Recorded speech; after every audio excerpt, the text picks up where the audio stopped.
Welcome! Hello, my name is Aditi Singh.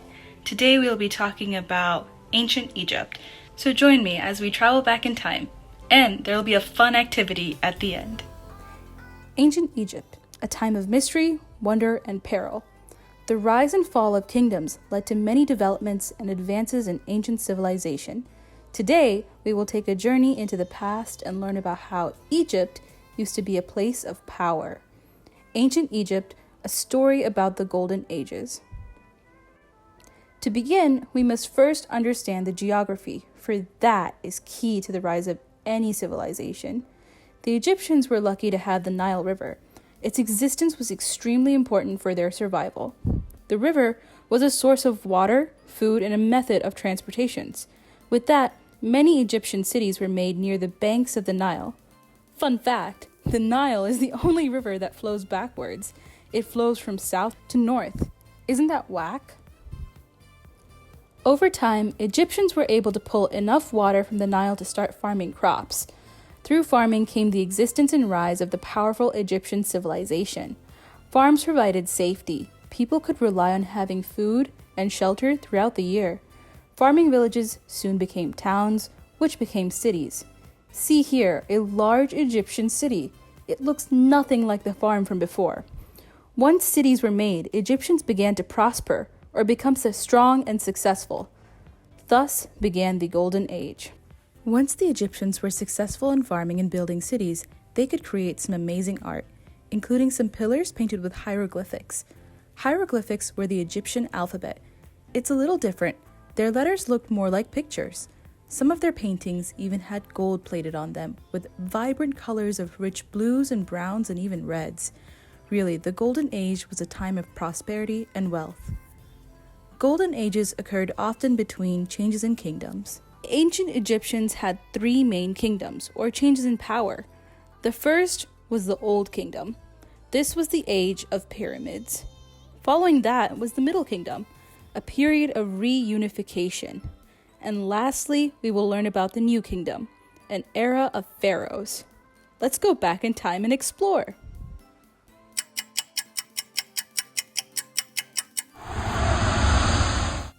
Okay, we've made it. The Old Kingdom. We've traveled back over 5,000 years. It's a really different place, but it's still hot. Yeah, Egypt is very, very hot. Here we are in the Old Kingdom of ancient Egypt, in their capital Eneb-Hej, also known as Memphis. It's the royal residence of the first king, King Djoser. He ordered the construction of the first pyramid in the capital. How grand! His vizier, or high official, Imhotep, was the architect. The people here thought that King Djoser was a living god. As the god, he made sure that the Nile would flood every year to keep the farms healthy and make sure people still had food. Information from the Old Kingdom was hard to find. Most of what we know today is from what they have literally written on the stones. Documents are really hard to find, and back then, paper was really more like papyrus. For the first time in the Egyptian civilization, people felt secure and successful. Here is a statue of an ancient Egyptian king. Although there is no writing, many people think that it's supposed to be King Djoser. Check it out. It's one of the world's wonder. That's right, the Pyramids of Giza. They were created during the Old Kingdom's reign, as instructed by King Snefru. He planned to build a total of 3 pyramids, but died before he could start making them. Instead, his son, King Khufu, built the Great Pyramids of Giza, or the Pyramid of Khufu. Khufu's son, named Khafra, built a second, smaller pyramid, or the Pyramids of Khafra. Fun fact, the middle pyramid houses the tomb of Queen Khentakaus I. Khafra also built the Great Sphinx of Giza. A sphinx is a funny-looking cat, with the head of a woman and the body of a cat. They also have wings of a bird. The Sphinx is a symbol of strength and wisdom. Here we have a sculpture of King Khufu. He is supposed to be wearing a red crown, but after all of this time, a lot of the color is no longer there. Let's help him out. Let's give him a red crown. Here you go. So, a lot happened in the Old Kingdom. I wish we could spend more time here, but we need to get moving towards the Middle Kingdom. Let's get going.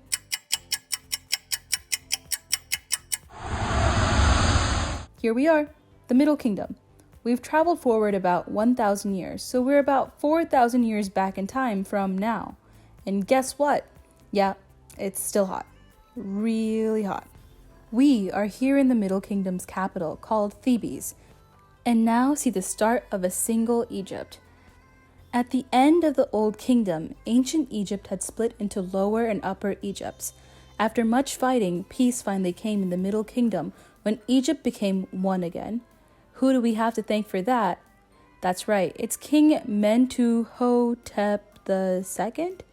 His name is super hard to say, so I'm going to call him King Mentu. Here, we can see a special statue of him made out of black stone. This type of stone was really hard to find in ancient Egypt, so it was worth a lot of money. It means that people must have really cared about him to make it out of this stone and paid for it. His crown is still red. Yay! King Mentu was special. He really liked the arts. During his rule, Egypt made a lot of improvement in their art skills and work. This painting is actually a story of a person who became a god. Moving left to right, we see how at first they have no wings and are a regular person, but later they have wings and serve a king on a throne. Again, this story is like many others, talking about how Egyptians thought their kings were living gods. Another important ruler was King Amenemhat. Okay, for simplicity's sake, let's just call him King Amen. King Amen was a strong ruler. He really helped improve the Middle Kingdom's relationship with other countries. He did this by trading with them, like what I do at lunch sometimes with my friends to share snacks. I trade some of my apples for some strawberries, and now we both have apples and strawberries, and that's amazing. Well, I'm pretty sure King Amen didn't do that, but anyways. King Amen would trade some of Egypt's artwork, including things like beads. Beads were very hard to make, so they were considered special items. Other countries really wanted some, so they were often used in trade. However, all good things must come to an end. Like the Old Kingdom, the Middle Kingdom also ended. This was largely because it didn't have many strong leaders that could keep Egypt together. Once Egypt split back into Upper and Lower Egypts, the Middle Kingdom was no more. Now, don't get sad. It was important for the Middle Kingdom to end so that the New Kingdom could start. The New Kingdom is where all the fun lies. I mean, where all the pharaohs are. What's a pharaoh? Let me tell you. Time travel forward again.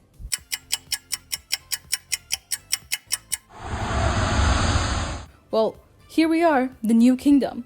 Yes, before you ask, it is still hot. But now I'm sort of getting used to it. Welcome to... Wait a second. This is still Thebes. Oh, that's right. Although the New Kingdom had several capitals, including Memphis and Akhenaten, Thebes was used as the official capital for the longest time. The New Kingdom was not only an era of pharaohs, but also what we call today the Egyptian Empire. Some of the greatest leaders of ancient Egypt were rulers or pharaohs during this empire. Speaking of pharaohs, what exactly are they? I mean, we've asked before and you still haven't told me. I know, I'm being mean. I'll tell you. A pharaoh is just the Egyptian name for a ruler. It's a bit special since pharaoh can be a man or a woman. That's right. There were women pharaohs too. Typically, they wore a red and white crown. The two colors represented having both Upper and Lower Egypts come together as one. This was a power of the pharaoh, to keep Egypt as one. They also had something called a scepter. It's like a fancy-looking stick that you do not play fetch with. Let's learn about some of the more famous ones. The Pharaoh Queen Nefertiti. Ah, yes, one of my favorites. The elusive or mysterious queen. She ruled over Egypt during the richest era, and she was known to be one of the most beautiful Egyptian royals ever. How she got to throne is not well known, but we do know that she really changed Egyptian culture by only worshipping one god, Aten, the sun god. Nefertiti is also sneaky since we still don't know where she is buried.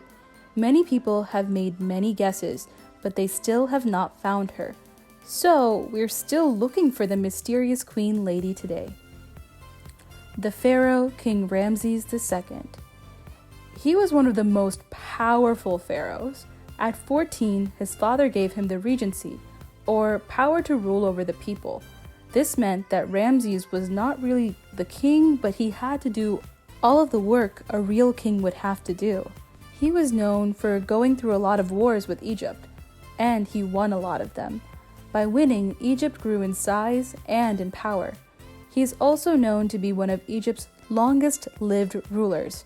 He ruled for about 66 years, which is a long time for someone back then, like a really long time. Very, very impressive. The Pharaoh King Tutankhamun. He is one of the most well-known pharaohs. You may have even heard of him. He is one of ancient Egypt's youngest kings, taking the throne when he was only 8 or 9 years old. That's as old as some of you. Can you imagine being king? I mean, it might be a bit fun, but at the same time, it could be like a lot of work. Being king was not easy for Tutankhamun. He was a very sick child, and oftentimes, people would not believe that someone so sick was supposed to be a living god. So he was often made fun of and had to prove himself.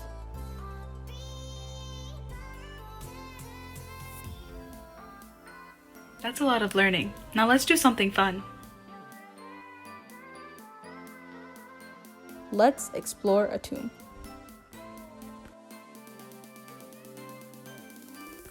Welcome to the tomb of Queen Merensak III. As you enter the tomb, notice all of the paintings or hieroglyphics you can see on all of the walls. They depict the story of Queen Merensak and how she got to be where she is today. On the right, one of the first things you can do is to meet the artists. There are many craftsmen that went nameless, and Merensak's tomb actually includes the names of 2 of their artists on the south and east walls. Quite commendable. One of them is a painter named Rahé and the sculptor Ink Ive. Looking closer, we can even see some statues that have been built inside the walls.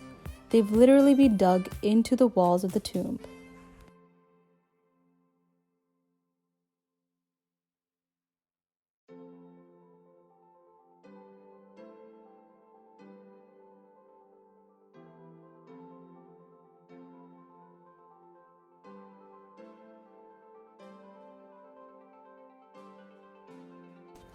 Looking forward now, we can see that there are a series of statues ahead. Let's head closer.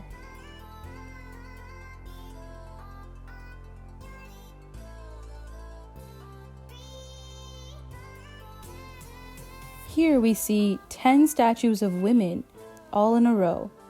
They were meant to be rock-cut statues that depicted all of the women in the royal palace.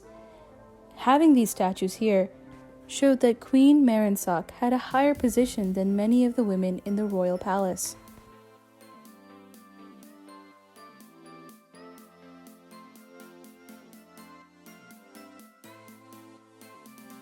Let's follow the path further into the tomb.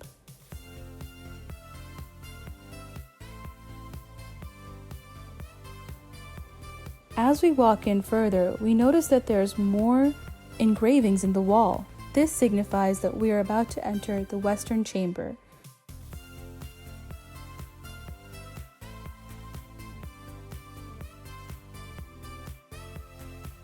This is the main area of Merensak burial, where priests had come to present food and drink offerings to her spirit.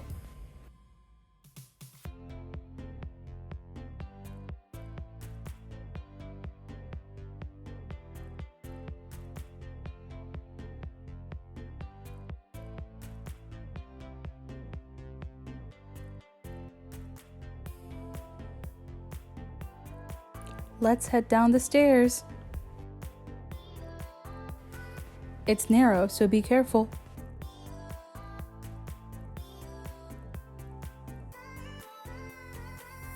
Ooh, it's starting to get a little dark.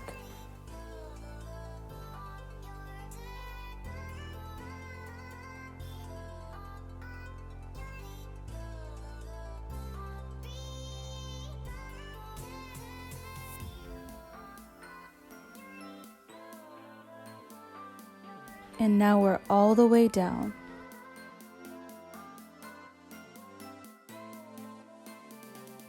We're getting close towards the burial chamber. The burial chamber was typically found in the western chamber behind a prominent false door, or a really obvious false door. This tomb is about 5 meters below the upper level.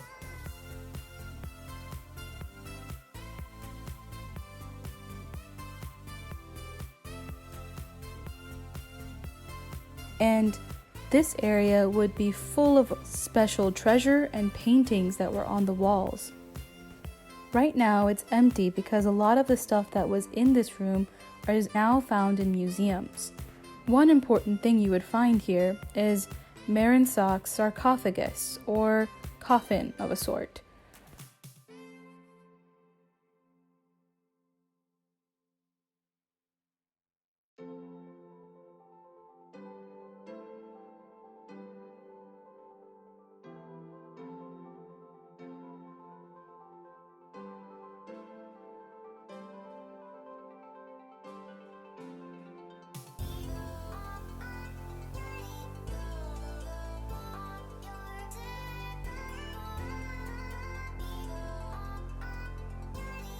Let's head back up and see if we see something else on the way back up.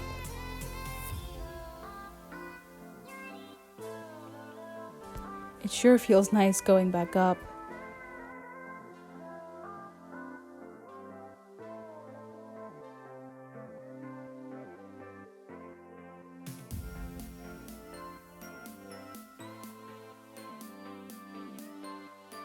Wow, look, you can see some different inscriptions in this type of light.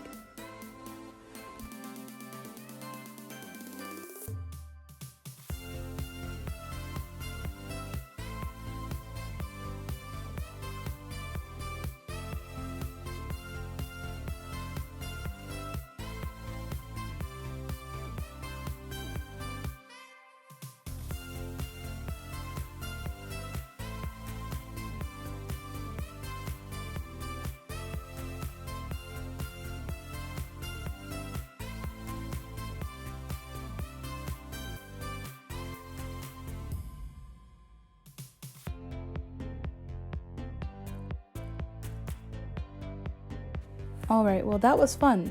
I hope you really enjoyed it.